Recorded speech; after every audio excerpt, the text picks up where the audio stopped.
우리가 보통 나이가 한 50세 이후가 된다면 점점 근육이 많이 줄어들게 됩니다. 근육량이 떨어지면 실제로 운동을 해도 근육을 키우는 게 아니라 조금 더 근육을 피곤하게 하고 또 관절을 부담을 주는 노화의 과정을 더 촉진한다고 생각하시면 됩니다. 그 기능을 보충하는 단백질이 없다면 더 급속도로 몸의 기능이 떨어지기 때문에 우리가 단백질을 채워주면 떨어지는 부분을 좀 낮춰줘서 어느 정도 기능을 유지할 수 있습니다. 그래서 여러분들이 단백질은 골고루 드셔야 되는데 나이 드신 분들한테 제가 3개를 추천한다면 먼저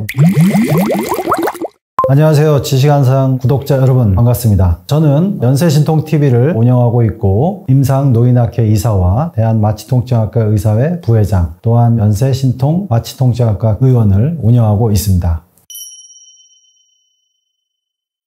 우리 몸에서 수분이 한 60%는 차지하고 있지만 그 이외의 성분 중에는 단백질이 한 20%로 되게 중요한 영양소로 해당됩니다. 근데 이 단백질이 그냥 단백질이 아니라 몸 안에서는 면역을 조절하는 면역 글로불린이라든가 효소에서는 효소계를 돌려주는 효소로서 작용하고 또한 몸에서 이제 근육으로서 운동 기능을 담당하고 신체 기능에서 되게 중요한 부분을 유지해 주기 때문에 나이가 들수록 이런 기능이 점점 떨어지는데 단백질을 못 드신다면 더 기능이 많이 떨어지기 때문에 노화의 과정을 더 촉진한다고 생각하시면 됩니다. 우리가 보통 나이가 한 50세 이후가 된다면 점점 근육이 많이 줄어들게 됩니다. 1년에 보통 1에서 한 2%의 근육량이 줄어들게 되고요. 좀 전에 얘기한 면역 기능이라든가 여러 가지 효소계의 기능이 되게 떨어지고 그 기능을 보충하는 단백질이 없다면 더 급속도로 몸의 기능이 떨어지기 때문에 우리가 단백질을 채워주면 점점 나이 듦에도 불구하고 떨어지는 부분을 좀 낮춰줘서 어느 정도 기능을 유지할 수 있습니다. 그래서 여러분들이 충분한 단백질을 골고루 섭취하는 게 건강을 유지하는 데 상당히 중요하다고 하겠습니다. 우리가 이제 단백질은 실제로 젊었을 때는 영양소를 잘 섭취하는 기능도 있고 단백질을 잘 유지하는 관리하는 그런 기능도 있습니다. 근데 나이가 들수록 이런 부분이 잘 안 되죠. 그래가지고 주로 문제가 되는 부분은 점점점 관리가 안 되면서 몸이 쉽게 피곤해진다든가 면역이 많이 떨어진다든가 피부로 보면 피부하고 손톱이라든가 쉽게 손상이 되고 상처가 나면 잘 안 아문다든가 이런 문제가 생기게 되고요. 여러분들이 요새 많이 관심을 가지는 모발이 많이 가늘어지고 탈모가 잘 진행이 됩니다. 또한 이제 단백질은 혈액 내에서 삼투압을 유지하는 데 중요한 역할을 하기 때문에 이런 게 떨어지면 다리에 부종이 생긴다든가 관절이라든가 여러 근골격계의 기능도 많이 떨어지게 됩니다. 우리 단백질은 몸의 에너지를 만드는데 되게 중요한 역할을 하고요. 실적으로 탄수화물을 많이 쓰지만 단백질도 충분한 에너지원으로 사용되고 있습니다. 그런데 이제 단백질은 그것만이 아니라 몸에서 상태를 조절해주는 호르몬계에 작용합니다. 이런 효소계와 호르몬계가 제대로 작동을 안 하면 실제로 에너지를 낼 수가 없기 때문에 몸이 쉽게 피곤해지고 스트레스나 이런 거를 잘 이겨내고 힘든 상황에서 잘 극복하는 능력이 떨어지기 때문에 쉽게 피곤하고 지치게 느끼게 됩니다. 일상생활에서 우리가 이제 단백질이 부족하면 쉽게 지치는 부분도 있고 면역이 떨어지기 때문에 쉽게 감기가 걸린다든가 이런 부분이 잘 생길 수가 있습니다. 또한 이제 소화력도 떨어질 수가 있고 근육의 기능이 많이 떨어지기 때문에 예전보다 일상생활이 좀 어렵게 되는 경우가 많이 생길 수 있습니다.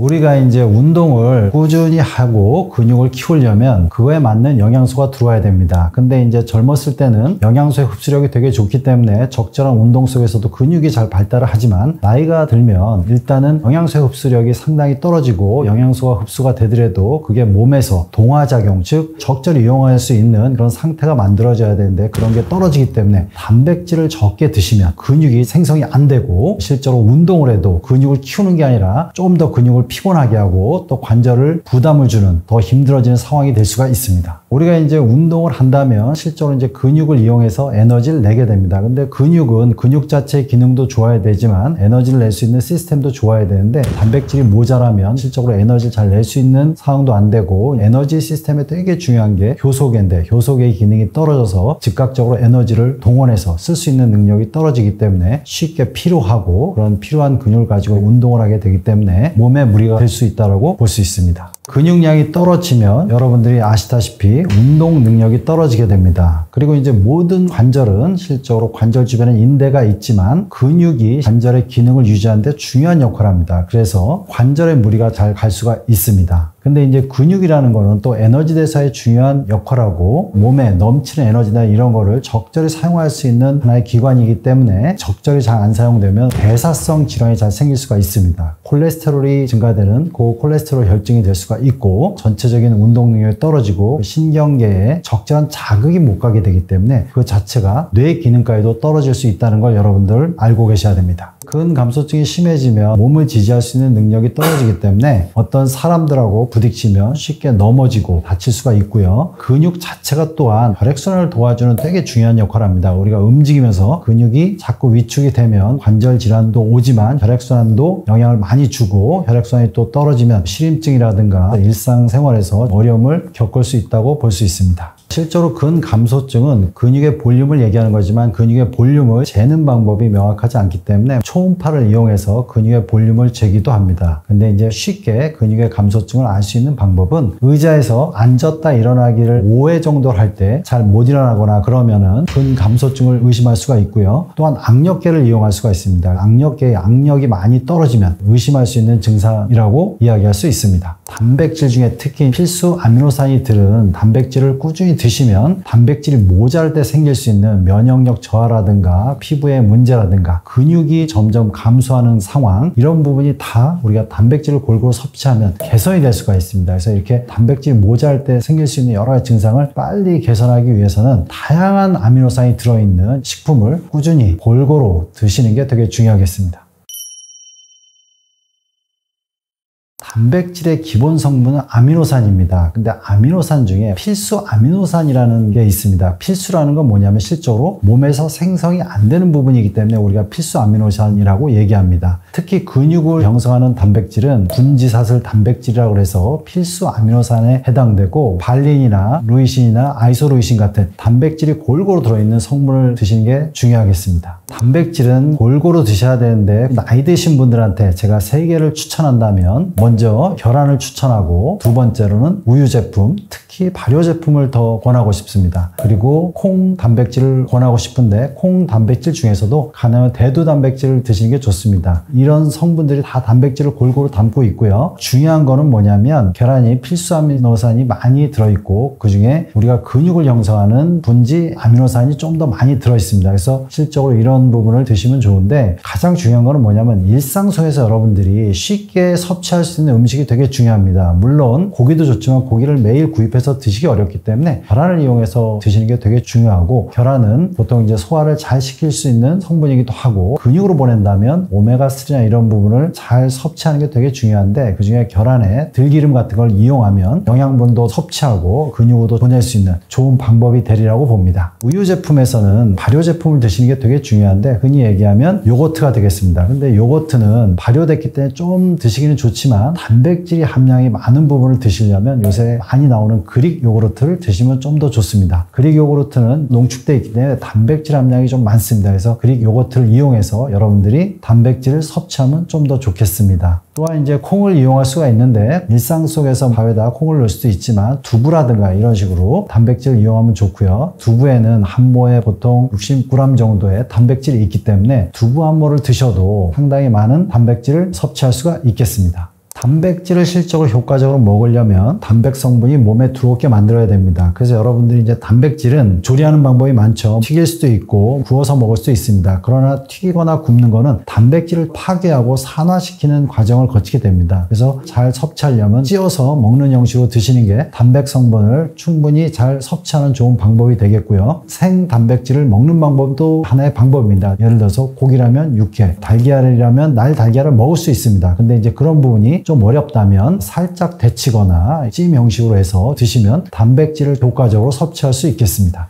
우리가 단백질을 잘 흡수하려면 가장 중요한 거는 위에서 흡수력을 높이는 겁니다. 근데 이제 단백질이 흡수가 되려면 위산이 있어야 됩니다. 위산이 펩시노젠이라는 소화 요소를 펩신으로 바꿔서 단백질을 분해하게끔 만들어야 됩니다. 그래서 언제나 단백질을 드실 때는 적절히 감식초나 식초같이 이런 물질 넣어서 위산 기능을 좀 도와주는 형식으로 하면 좋습니다. 또한 발효 제품을 좀 먹어서 효소 기능을 좀 끌어올리는 것도 좋은 방법으로 되겠고요. 그래서 단백질 드시고 식후에 단백질의 식초 성분, 감식초나 사과식초를 이용하면 단백질의 소화에 도움이 되겠습니다. 우리가 이제 단백질은 몸무게당 1kg당 1g의 단백질을 섭취하기를 권장합니다. 그래서 이제 예를 들어서 60kg이라면 하루에 60g의 단백질 이상을 좀 섭취하는 게 중요합니다. 근데 나이가 60세 이상이 되면, 노년이 되면 더 많은 단백질을 섭취해야 됩니다. 그래서 보통 1.4에서 1.5g 이상을 좀 드시는 걸 더 추천합니다. 좀 더 많은 단백질을 드셔야 되고 자기한테 맞고 좋은 단백질을 선택해서 드시는 게 중요하겠습니다.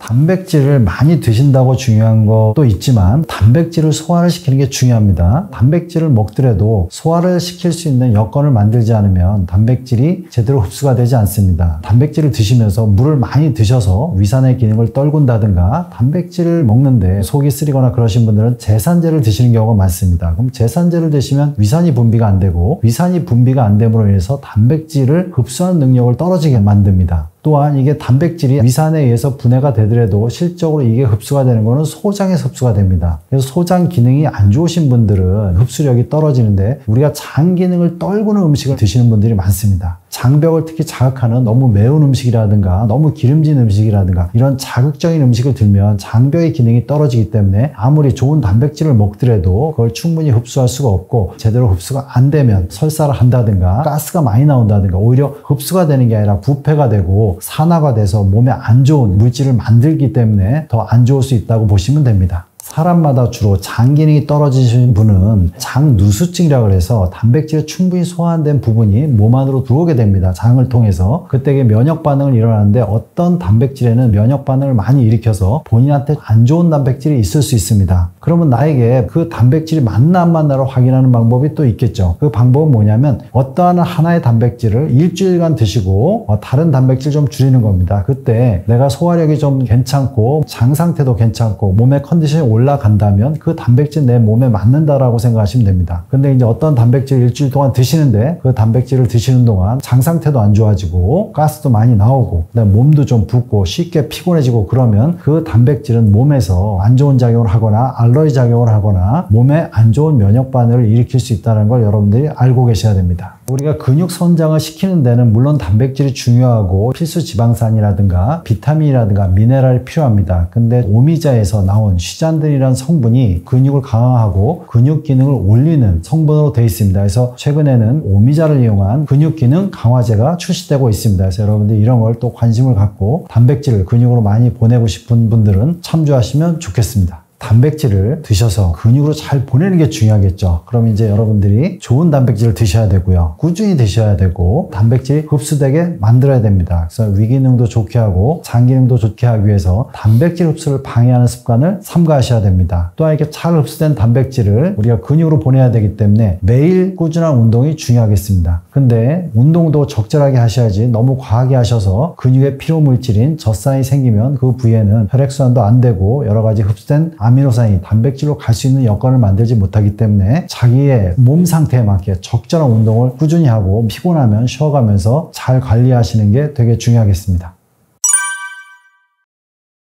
갑자기 쥐가 많이 난다면 우리가 이제 혈액순환 장애를 유발하는 질환이라든가 허리에서 신경이 눌리는 질환이라든가 이런 것을 꼭 확인해 봐야 됩니다. 쥐가 난다는 거는 근육이 수축되는 거기 때문에 이런 수축된 근육을 빨리 풀려면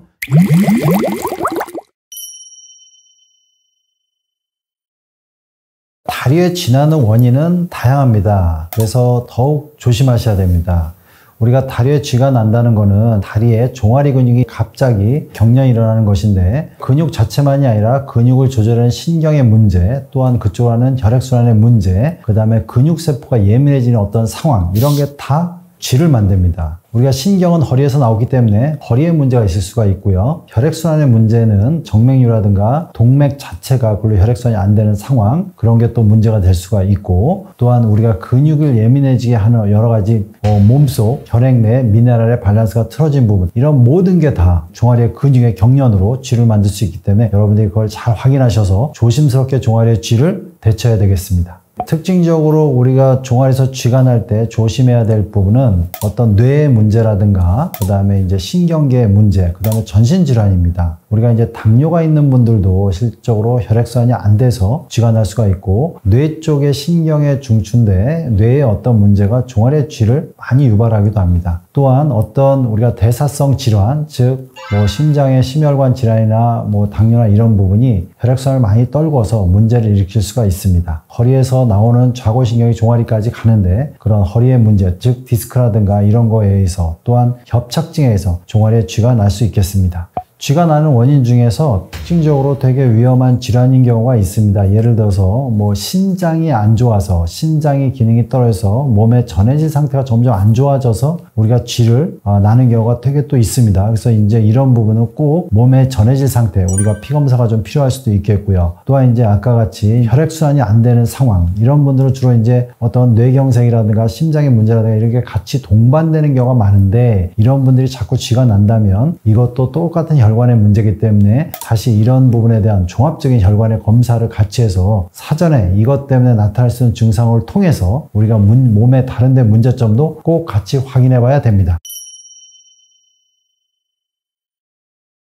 네, 우리가 이제 다리에서 쥐가 난다면 종아리 근육에서 많이 쥐가 나는 경우가 많습니다. 쥐가 난다는 거는 근육이 수축되는 거기 때문에 이런 수축된 근육을 빨리 풀려면 우리가 수축된 근육이 늘어나는 형태의 스트레칭을 해야 됩니다. 즉, 우리가 이제 종아리 근육이기 때문에 발가락이 자기 몸 쪽으로 오게끔 발가락을 몸 쪽으로 끌어올리는 형식으로 스트레칭을 해주시면 되게 좋고요. 그래도 잘 안 없어진다면 일단 잠시 서가지고 움직여주는 게 좋습니다. 우리가 근육은 뇌에 의해서 이렇게 조절이 당할 때 가장 안정화되기 때문에 오히려 서가지고 약간 몇 걸음을 걷는다든가 이런 식으로 하면 오히려 쥐가 풀리는 경우가 있습니다. 그래도 쥐가 많이 난다면 당연히 이제 그쪽 근육을 좀 조절해야 되는데, 그 방법 중 하나가 근복, 즉 근육이 가장 뭉치거나 볼록 나온 부위를 모아주는 형식으로 근육을 좀 조작을 하면 쥐가 더 잘 풀리고 좀 더 대다수가 혈액순환이 안 돼서 그렇기 때문에 그 부위를 좀 더 따뜻하게 해주는 게 되게 중요하겠습니다. 예, 팔을 이용해서 여러분들한테 설명을 드리겠습니다. 우리가 이제 근육의 상태를 잘 알아야 되는데, 근육의 시작점과 종지점이 있는데 중간에 보면 이렇게 볼록 나온 부위가 있습니다. 이게 볼록 나온 부위가 근복이라고 합니다. 보통 근육이 볼록 나온 부위에서 쥐가 나는 경우가 많습니다. 그러면 이 볼록 나온 부위가 이 종축으로 근육의 결이 되기 때문에 그 쥐가 나는 부위의 위아래를 통해서 우리가 근육을 모여주듯이 모아주면, 우리가 이렇게 근육이 순간적으로 모이면 근육을 이완시키려는 자가적인 기능이 있습니다. 그래서 이 안쪽 사이에 있는 근육이 경련되고 수축하는 것을 빨리 풀 수 있겠습니다. 근육을 이렇게 마사지를 할 때 중요한 거는 뭐냐면, 너무 세게 해서 압통을 유발할 필요는 없고 지그시 모아서 모아주는 형식으로, 지그시 모아주는 형식으로 하면 되고요. 통증을 너무 유발할 필요는 없고 경련이 줄 때까지 지속적으로 해주셔도 상관은 없습니다. 그래서 꾸준히 해주시면 좀 더 근육이 잘 풀어지겠습니다. 근육이 이제 경련을 일으키려면 이제 그거를 이제 풀어주기 위해서는 여러분들이 그 근육으로 가는 위아래 관절이 좀 펴지는 게 좋습니다. 즉, 우리가 이제 무릎이 구부러지면 무릎 아래 종아리가 쥐가 잘 나고, 또한 앉아있는 것 자체도 고관절이 구부러지기 때문에 그 아래로 혈액순환이 잘 안 되는 겁니다. 여러분들이 그래서 이제 언제나 쥐가 난다면 무릎이나 고관절이 쭉 펴지는 자세를 만들어주는 게 되게 중요하고, 그 다음에 우리가 근육을 조절할 수 있는 상태로 만들어주는 게 되게 중요합니다. 누워있을 때는 발가락을 들거나 아니면 섰다 그러면은 벽을 잡고 발바닥을 땅에다 대고 앞쪽으로 기울여서 종아리 근육이 쭉 늘어나는 형태의 자세를 만들어서 종아리 근육을 이완시키는 게 되게 중요하겠습니다. 자, 우리가 이제 허리 건강이 안 좋아서도 쥐가 나는 경우가 되게 많고요. 또 하나는 골반의 문제로도 쥐가 나는 경우가 많습니다. 우리가 이제 허리에서는 우리가 이제 디스크가 눌리게 되면 그 신경이 종아리까지 내려가기 때문에 신경이 불편해지면 그 신경에 영향받는 근육이 계속 경련을 일으키려고 합니다. 그렇기 때문에 우리가 디스크가 있을 때는 좀 더 다리에 쥐가 많이 납니다. 그리고 우리가 골반이 틀어진 경우도 다리 쪽으로 순환이 많이 안 됩니다. 우리가 골반이 틀어지면 우리가 이제 골반의 대표적인 근육인 주로 중둔근과 대둔근이라는 뒤에 큰 엉덩이 근육이 약해서 생기는 경우가 많은데, 그러면 그걸 보상하기 위해서 안에 있는 이상근이라는 근육이 수축하게 됩니다. 근데 이상근이라는 근육이 수축하면 종아리로 내려가는 좌골신경이 그 긴장된 근육에 의해서 또 압박이 됩니다. 그렇기 때문에 좀 더 종아리에 경련이 잘 일어나게 됩니다. 그래서 여러분들이 언제나 이렇게 허리의 상태가 안 좋거나 허리가 아프거나 또 골반이 많이 아프신 분들은 골반이 틀어지거나 이런 부분을 좀 확인해서 바로 잡는 것도 중요하고 골반 근육을 잘 관리하는 것도 중요하겠습니다.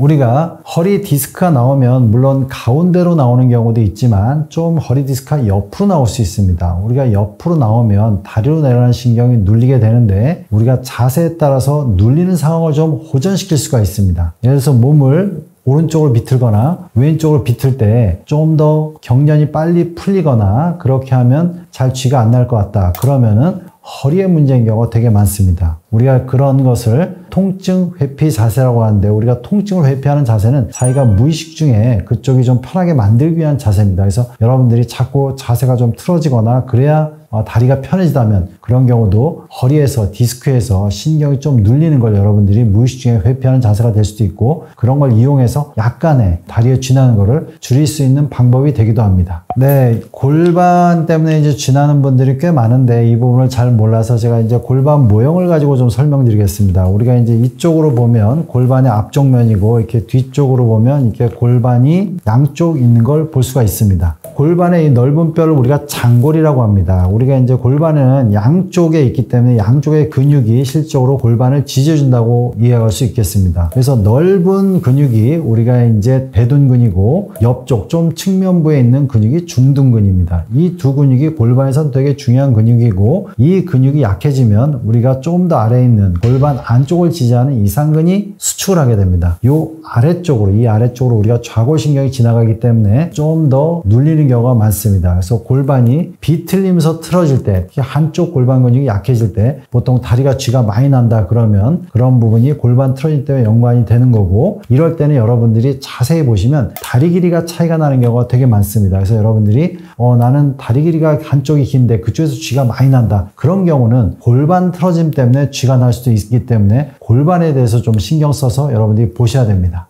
네, 여러분들이 이제 골반이 틀어지는 게 하지 쪽에 순환에 영향을 많이 주고 쥐나는 데도 영향을 많이 주는데 그러면 이제 골반은 두 근육, 우리가 중요한 근육인 중둔과 대둔근이 약할 때 많이 문제가 됩니다. 근데 이 골반 근육은 특히 약해지는 게 앉아있는 자세입니다. 우리가 앉아있으면 엉덩이 근육, 골반 근육이 늘어나기 때문에 이게 지속적으로 되면 골반 근육이 약해집니다. 그래서 여러분들이 이런 거를 좀 개선하기 위해서는 사무나 이런 쪽으로 오래 앉아 계신다면 사이사이 일어나서 골반 근육을 수축시켜주는 게 되게 중요합니다. 또한 이렇게 좀 더 효과적으로 수축시키기 위해서는 슬쩍 스쿼트 같은 운동을 사이에 몇 번 하고 다시 앉을 수도 있고 아니면 벽을 잡고 다리를 쭉 펴고 뒤로 드는 운동을 이용해서 엉덩이 근육을 좀 사이에 좀 자극시켜주는 게 되게 중요하겠습니다. 또한 오래 앉아 계시고 이랬다면 누워 계실 때 엉덩이 들기 운동을 해서 우리가 이제 골반 근육을 좀 자극하는 방법도 있겠습니다. 오래 앉아 계시는 분들 언제나 자주 일어나시는 것을 신경 쓰시는 게 중요하겠습니다. 여러분들이 이제 다리가 쥐날 때 물론 다리 쥐를 잘 풀어야 되지만 골반을 약간 치료하면 더 빠르게 좋아질 수가 있습니다. 그래서 여러분들이 우리가 이제 골반을 보면 이렇게 보시면 앞쪽에는 척추에서 앞쪽으로 해서 요 대퇴부의 안쪽에 붙는 대요근이라는 근육이 있습니다. 여러분들이 이제 윗몸 일으키를 많이 하거나 그러면 대요근이 긴장되는데 이 근육을 풀어주는 게 골반 상태도 되게 중요합니다. 그래서 여러분들이 앞쪽에 나온 뼈, 여기를 전상장골근이라고 하는데 그 안쪽을 만지면 우리가 대요근을 좀 깊숙이 만질 수가 있습니다. 이 부위를 좀 지그시 풀어주는 게 되게 중요합니다. 자, 이쪽을 풀어주시고 그 다음에 다리를 뒤로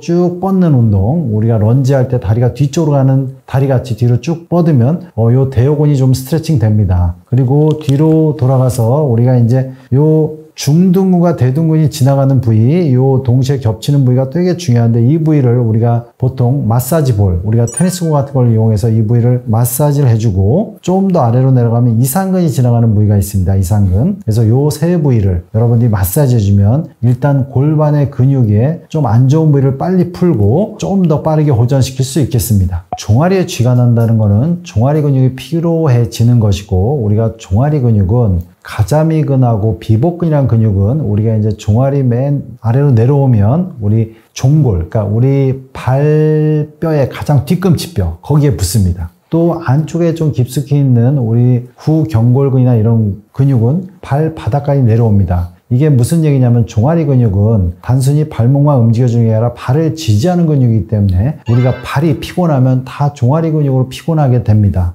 자, 근데 발이 특히 평발이거나 이런 분들, 우리가 이제 발에 아치가 제대로 있으면 스프링 같이 탄력적으로 움직여서 종아리 근육을 좀 덜 피곤하게 하는데, 우리가 아치가 적은 분들은 디딜 때 바로 충격이 흡수가 안 되고 바로 종아리로 우리가 충격이 바로 올라오게 됩니다. 종아리 근육이 쉽게 피곤하게 되는 거죠. 그러면 종아리 근육이 쉽게 뭉치고 더 많은 쥐를 유발할 수가 있습니다. 그래서 여러분들이 발이 좀 더 평발이거나 우리가 걸을 때 발이 쉽게 피곤해지거나 하여튼간에 좀 더 불편한 신발을 신고 종아리 쥐가 많이 난다면 좀 더 발을 관리하는 거에 신경을 써야 됩니다. 종아리 근육이 쥐가 나는 거기 때문에 종아리 근육 스트레칭, 예를 들어서 우리가 벽을 잡고 앞쪽으로 숙여서 종아리 근육 스트레칭하는 거 되게 중요하고요. 종아리 근육을 언제나 매일, 우리가 누구나 종아리 근육은 피곤합니다. 그럼 폼롤러를 이용해서 종아리 근육을 꾸준히 스트레칭하는 게 되게 중요합니다. 근데 발이 어느 정도 강하게 유지가 되면 종아리 근육이 좀 덜 피곤하다고 제가 말씀드렸듯이 발 근육을 동시에 관리를 하셔야 됩니다. 그래서 발에 내재근 운동을 하려면 그 내재근 운동을 통해서 발을 좀 강화할 수 있는데, 발바닥의 내재근 운동이라는 건 발바닥에 있는 근육입니다. 그래서 발바닥을 이렇게 꼼지락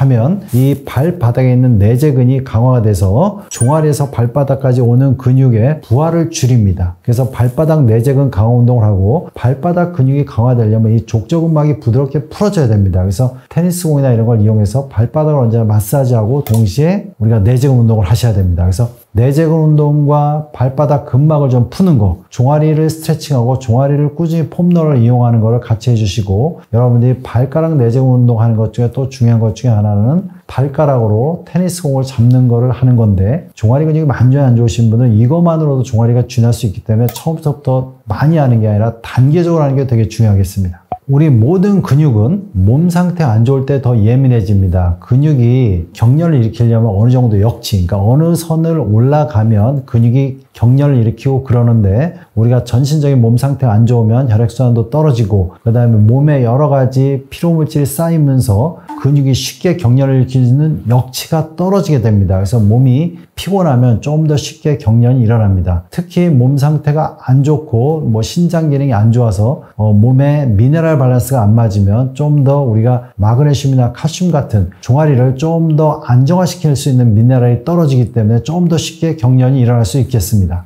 우리가 이제 종아리는 근육이기 때문에 근육에 도움되는 그런 음식을 드시는 게 되게 중요합니다. 우리가 종아리에 도움되려면 우리가 이제 아미노산을 잘 섭취해야 되고요. 또한 종아리 근육이 안정하게 잘 움직이려면 혈액순환이 잘 돼야 됩니다. 그래서 혈액순환을 촉진할 수 있는 게 되게 중요하겠습니다. 근데 혈액 중에는 우리가 필수 지방산, 즉 오메가3가 있으면 혈액순환이 잘 되기 때문에 오메가3도 우리가 근육을 안정화시키는데 되게 중요하겠습니다. 종아리 근육을 안정화시키는 중요한 물질 중에 하나가 또한 마그네슘이기 때문에 마그네슘이 많이 드는 음식 섭취를 권합니다. 마그네슘은 특히 해조류에 많이 들어있기 때문에 우리가 다시마나 미역 이런 해조류를 자주 섭취하기를 특별히 권하고, 그 다음에 이 칼슘이나 이런 것도 동시에 마그네슘과 같이 잘 어느 정도의 농도를 유지하는 게 되게 중요합니다. 칼슘도 우리가 멸치 같은 바닷속 음식에서 섭취해서 좀 더 흡수하는 게 좀 더 좋다고 하겠습니다.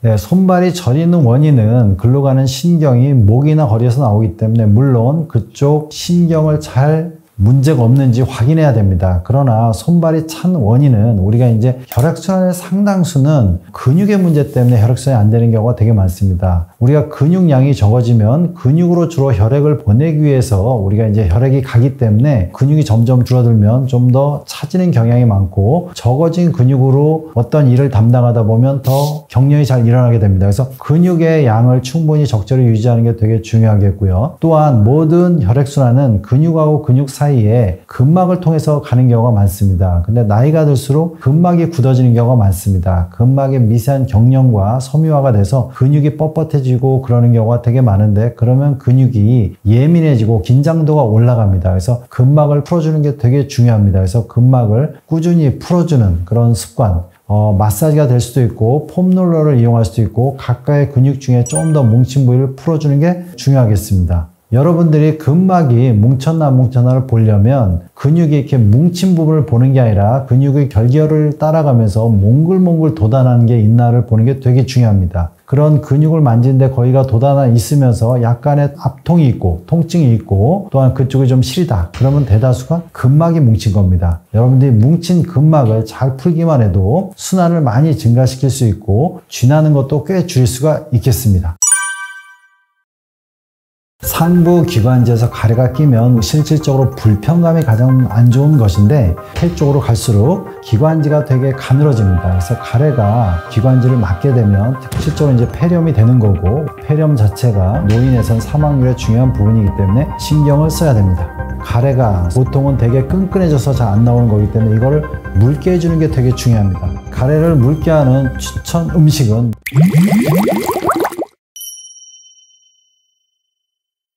우리가 날씨가 추워지면 대다수 이제 기온이 내려가면서 공기 중에 습도가 많이 줄어들게 됩니다. 가래라는 거는 기관지에 점액이라는 성분이 있는데 기관지 표피세포를 이렇게 덮어주는 점액질이 있습니다. 끈끈한 점액질. 근데 점액질의 상당수는 수분으로 돼 있기 때문에 우리가 건조해지면서 수분이 점점 기관지에 말라가면 기관지 표피를 보호할 수가 없게 됩니다. 점액질은 점점 끈끈해지고 염증 물질이 같이 생기면서 점점 가래가 잘 발생하게 됩니다.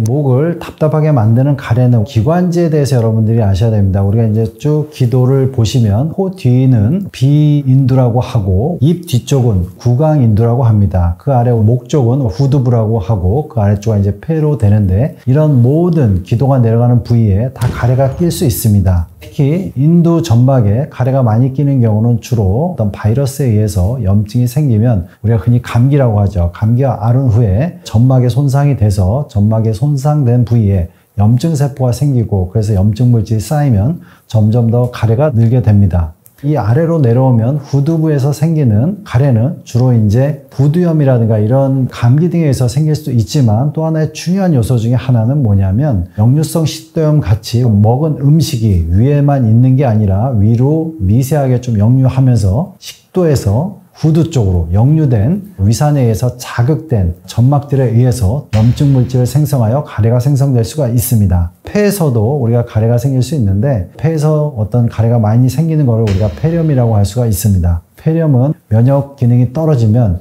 잘 생기는 폐 염증이고 다양한 원인이 될 수가 있고 또 하나는 화학물질이나 이런 거에 의해서도 폐렴이 생길 수가 있습니다. 그래서 이런 원인에 따라서 가래가 생기는 요소는 다양하다고 할 수 있겠습니다. 상부 기관지에서 가래가 끼면 실질적으로 불편감이 가장 안 좋은 것인데 폐 쪽으로 갈수록 기관지가 되게 가늘어집니다. 그래서 가래가 기관지를 맞게 되면 특히 모세 기관지라든가 이 아래쪽에 폐포 쪽을 맞게 되면 실제로 이제 폐렴이 되는 거고 폐렴이 되면 산소가 우리 몸으로 들어올 수 없기 때문에 큰 문제를 일으킬 수가 있고 폐렴 자체가 노인에선 사망률의 중요한 부분이기 때문에 신경을 써야 됩니다.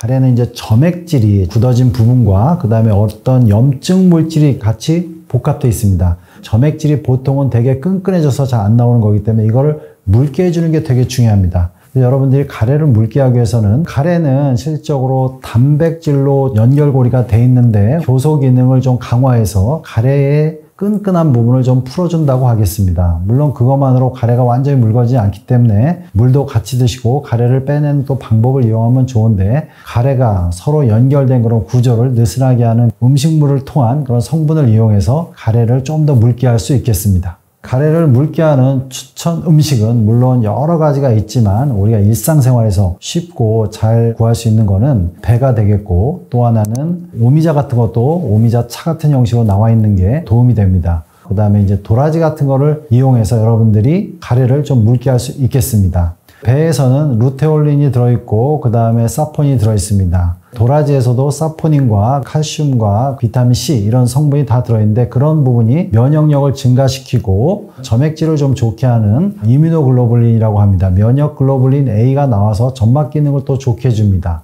이 점액질을 굳게 하는, 즉 점액질의 어떤 단백 성분이 응고되고 굳어진 부분을 풀어주는 그런 효소 기능을 강화해서 점액질을 묽게 해서 배출할 수 있게 만들어줍니다. 가래를 쉽게 묽게 하기는 되게 어렵습니다. 그러나 꾸준히 드시면 이런 가래가 좀 더 묽어지고 잘 배출되면 점막 기능이 좋아집니다. 점막 기능이 좋아지면 혈액순환을 좋게 해서 점점 어느 정도의 좋은 상황이 되면 점막이 많이 좋아지면서 스스로 가래를 좀 극복할 수 있는 그런 조건이 만들어지기 때문에 좋은 호흡기를 유지할 수 있겠습니다. 요새는 여러 가지 식품으로도 나와 있지만 그냥 여러분들이 매번 챙겨 드시기 어렵기 때문에 이 파우치 형식으로 돼서 배와 도라지가 같이 있는 상품들이 많이 나옵니다. 그래서 본인한테 맞는 거를 좀 구입하고 거기다 꾸준히 따뜻한 물을 좀 같이 드시고 점점 날씨가 건조해지기 때문에 집에서 습도를 유지할 수 있는 가습기를 적절히 이용해서 가래를 묽게 하면 여러분들이 기관지를 잘 관리할 수 있겠습니다. 가래를 좋게 하는 거에 가장 중요한 거는 장 상태입니다. 장 상태. 장이 면역 기능의 한 70%를 담당합니다. 기관지도 이제 면역의 중요한 부분이지만 우리가 면역의 한 부위가 좋아지면 다른 부위도 좋아집니다. 그래서 여러분들이 장 상태를 좋아지게 하기 위해서 물론 소화가 잘 되는 음식을 드시는 것과 함께 여기서 프로바이오틱, 즉 장에 좋은 균을 넣어줘서 면역력을 끌어올리는 게 되게 중요하겠습니다. 그래서 본인한테 맞는 프로바이오틱 성분을 같이 드시면 장의 면역 상태를 끌어올리고 또한 여러분들의 기관지도 좀 더 좋게 하는데 도움이 되겠습니다. 특징적으로 이제 폐 쪽에 가래가 많이 쌓이면 그쪽으로는 산소가 실적으로 들어올 수가 없고 이산화탄소가 배출될 수 없기 때문에 몸에 이산화탄소가 축적되면서 생기는 하품이 생길 수가 있고 폐의 운동성이 떨어지기 때문에 아무래도 그쪽에 폐 움직임이 떨어집니다. 그래서 이제 숨을 들이쉴 때 폐포가 쪼그려져 있거나 가래가 많이 있으면 비정상적인 소리도 들릴 수 있습니다. 그래서 거품 나는 소리라든가 이런 소리가 나고 그러면은 가래가 찼을 수 있다고 보시고요. 염증이 심하면 또 열도 날 수가 있기 때문에 그런 부분이 있다면 여러분들이 적절로 검사를 하거나 가래를 좀 잘 없앨 수 있는 그런 방법을 고민해 보는 게 중요하겠습니다.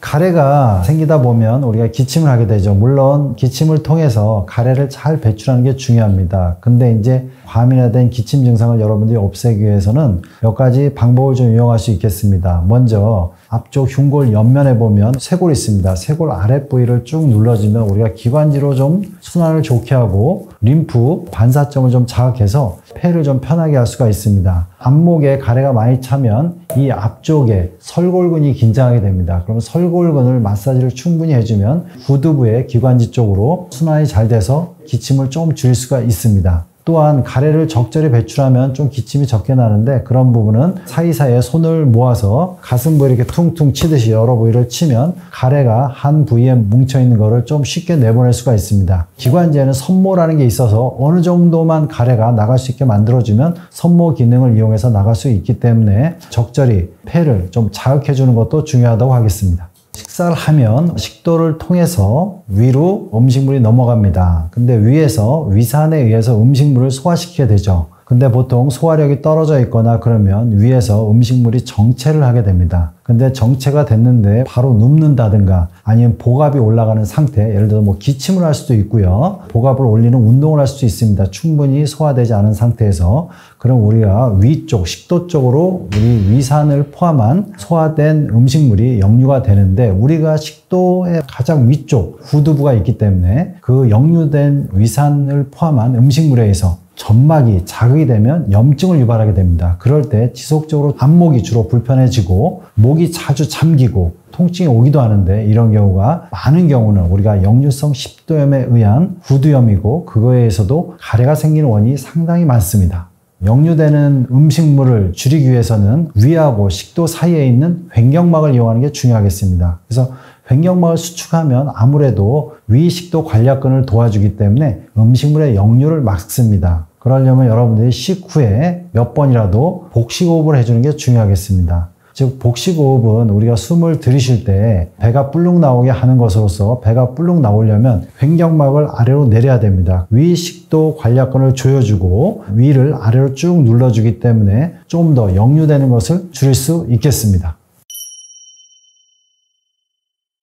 우리 몸의 한 70% 정도는 물이라고 생각하시면 됩니다. 그리고 특히 점막은 더 많은 물이, 수분이 필요합니다. 왜냐하면 우리가 숨을 쉬면서 건조한 공기에서 지속적으로 건조해지기 때문에 충분히 물이 들어와야 되고, 그 중에 점액질이 표피를 보호해주는 역할을 합니다. 근데 점액 성분이 수분이 없으면 상당히 건조해지고 표피를 안전하게 점막을 유지할 수가 없습니다. 그래서 충분한 수분을 드셔야 되고, 호흡이 되게 중요합니다. 입으로 숨을 쉬면 입은 실제로 건조한 숨이 많이 들어오고, 코에서는 숨이 들어오면서 코에서 습도를 많이 끌어올리게끔 하기 때문에 가능하면 코로 숨을 쉬어야 됩니다. 그래서 혹시 비염이 있다면 비염 치료를 적절히 해서 코 호흡이 돼야 되고요. 자주 물을 드시면서 가습을 하는 게 되게 중요하겠습니다. 기관지를 안 좋게 하는 것 중에 일상생활에서 가장 신경 쓸 부분은 역류시키는 그런 생활 습관을 삼가야 됩니다. 과식하는 것도 자기도 모르게 음식물이 역류되는 중요한 역할을 하고요. 또 하나는 식사를 한 후에 바로 눕는 거, 이런 것도 좀 문제가 많이 됩니다. 그래서 식후에 좀 일어나서 움직여주는 게 되게 중요하겠고요. 소화가 잘 안 되게 만드는 상황, 즉 식후에 물을 많이 드셔서 소화액이 물에 의해서 희석돼 가지고 위에 음식물이 많이 저류되게 만드는 상황도 되게 안 좋습니다. 또 하나는 찬 음식이 의외로 위를 굳게 만들고 위 운동성을 떨굽니다. 그럼 위 운동성이 떨어지면 오랫동안 음식물이 정체가 돼서 식도를 통해서 역류될 수 있는 그런 환경을 만들 수가 있습니다. 그래서 여러분들이 이런 것을 잘 관리하셔서 기관지를 잘 보호할 수 있도록 만드는 게 중요하겠습니다. 기침과 가래로 고생하시는 분들이 많습니다. 당연히 이제 기침을 많이 하면 앞쪽에 마스크를 끼는 게 되게 중요하겠죠. 근데 마스크는 그냥 기침을 막기 위한 부분도 있지만 우리가 숨을 쉬면서 그 안에서 습도를 유지하는 게 되게 중요합니다. 습도하고 공기의 온도를 유지해 주기 때문에 기관지를 좀 덜 자극해요. 그래서 마스크를 적절히 이용하는 게 되게 중요하고요. 날씨가 점점 추워질 때는 기관지를 따뜻하게 하는 게 중요합니다. 찬바람이 들어가면 안 되기 때문에 약간 머플러를 이용해서 목을 감싸주는 게 중요합니다. 보온병이나 이렇게 갖고 다니면서 따뜻한 물을 사이사이 드시는 게 되게 중요해요. 그리고 또 하나는 뭐냐면 추운 때는 이제 소변을 많이 보고 이뇨작용이 많이 생기는 커피나 이런 걸 드시면 몸에 의외로 탈수가 많이 됩니다. 이 탈수가 되는 것 자체가 기관지에 되게 안 좋기 때문에 여러분들이 커피도 너무 많이 드시거나 그런 건 좋은 방법이 아닙니다. 여러 가지 기관지 상태를 좋게 할 수 있는 노력으로 충분히 기침과 가래를 많이 줄일 수 있으니까 여러분들이 잘 관리하시고 건강해지시기를 기원하겠습니다.